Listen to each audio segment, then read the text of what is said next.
Siap.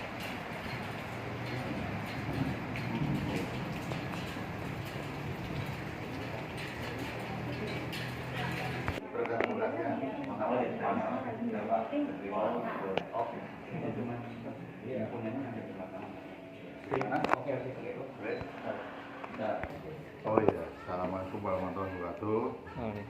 Hari ini kami dari Kanwil Direktorat Jenderal Pajak Banten menyerahkan satu tersangka ke Kejaksaan Negeri Tangerang Selatan. Tim penyidik dari Kanwil Direktorat Jenderal Pajak Banten telah melakukan penyidikan terhadap satu tersangka tindak pidana di bidang perpajakan berinisial TS, TGDS, dan telah diserahkan ke Kejaksaan Negeri Tangerang Selatan.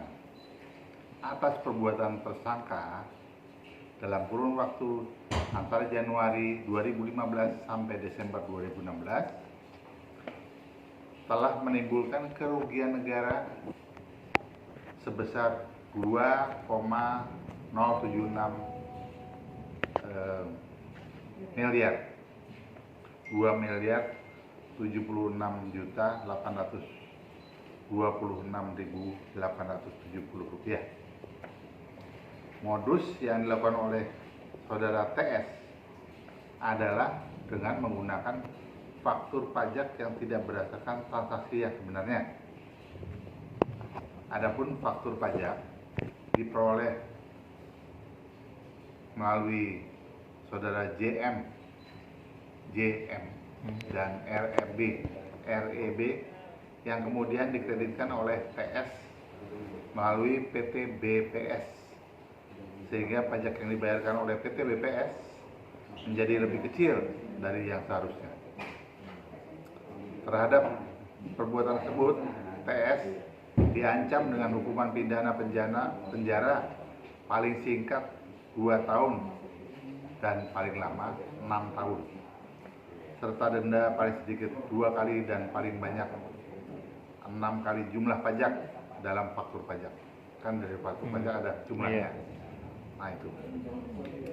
Kemudian hal ini sesuai dengan pasal 39A huruf A Jungto pasal 43 ayat 1 Undang-Undang Nomor 6 Tahun 1983 tentang ketentuan umum dan tata cara perpajakan, sebagaimana telah beberapa kali dirubah terakhir dengan Undang-Undang Nomor 16 Tahun 2009 atau Undang-Undang KUP.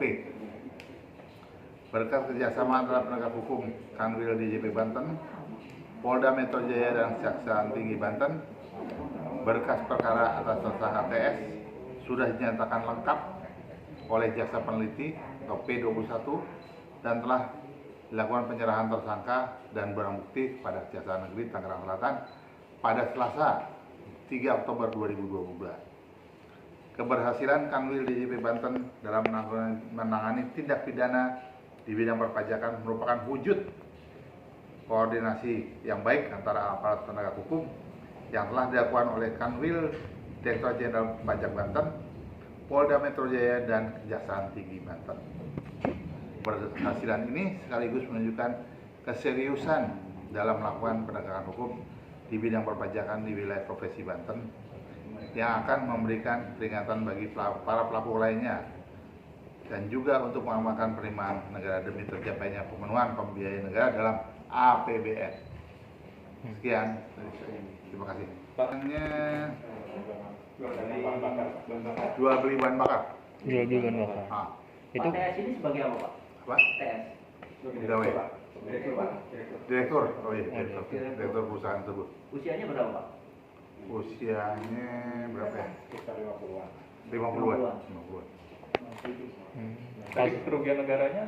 Tadi 2 miliar. 2.076.826.807 rupiah. Kalau JM dan RRB ini siapa, Pak? Perusahaannya. Sorry. Oh, ini maklarnya. Maklarnya.